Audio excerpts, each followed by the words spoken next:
Audible presents this Brilliance audio production of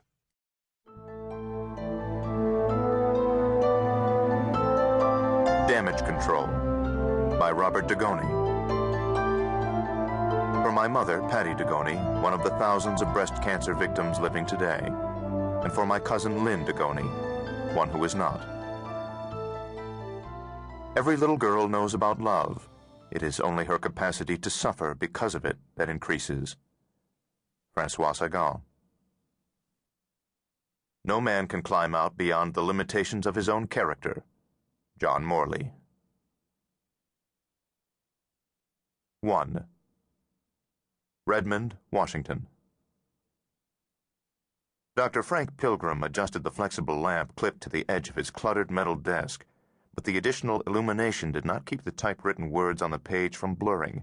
He set his wire-framed glasses above his bushy gray eyebrows and pinched the bridge of his nose. His eyes had reached their limit. They could no longer take the strain of a night reading small print. Pilgrim glanced across the room, the details a blur. It wasn't too long ago he could watch the television screen atop the military green filing cabinets without glasses. Now he could barely make out the cabinets, even with prescription help. His cataracts were getting worse. It didn't matter.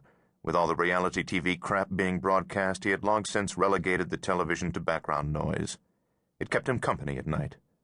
He liked to listen to the Mariner baseball games, though the team continued to disappoint him. At 78, he didn't have many years left to experience a World Series in Seattle.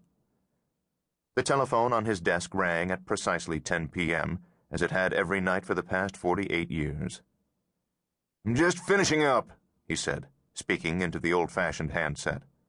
He rocked in his chair, bumping against floor-to-ceiling shelving cluttered with a lifetime of books and knickknacks from his and his wife's trips around the world. Their next stop would be China in the summer. "Just a couple more minutes and I'll be done, dear." His wife told him to be careful walking to his car, reminding him that he was an old man with a cane and an artificial hip, and no longer the starting wingback at the UW. "I'm as young as you are beautiful," he said.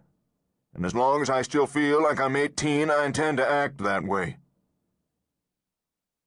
He told her he loved her and hung up, looking out through the wood-shuttered window of his ground-floor office. His 15-year-old BMW sat parked in its customary spot beneath the floodlights' tapered orange glow.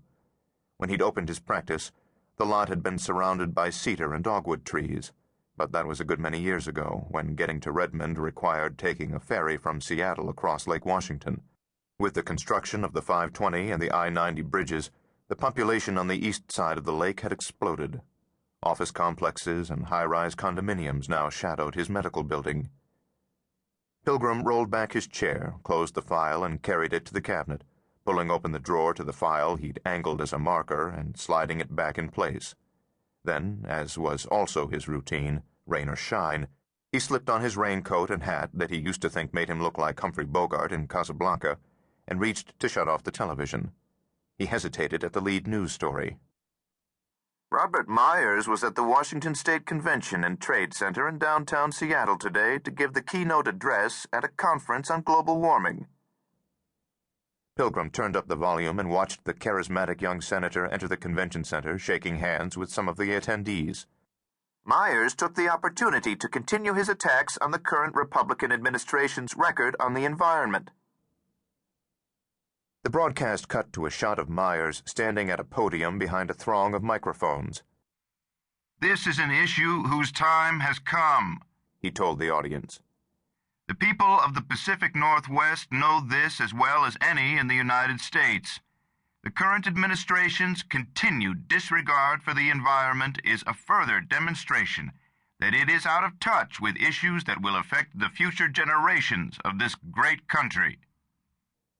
The story ended, and Pilgrim switched off the television. Curious, he raised his glasses back onto the perch above his eyebrows and used his finger to trace the faded letters on the white cards on the front of the file drawers. His daughter remained determined to modernize the practice, which was now hers, but to him the computer screens, hard drives, and printers throughout the rest of the office made it look like the control room of a spaceship. Not so in the sanctity of his four walls. All he needed were cabinets and the 26 letters of the alphabet, a filing system that had worked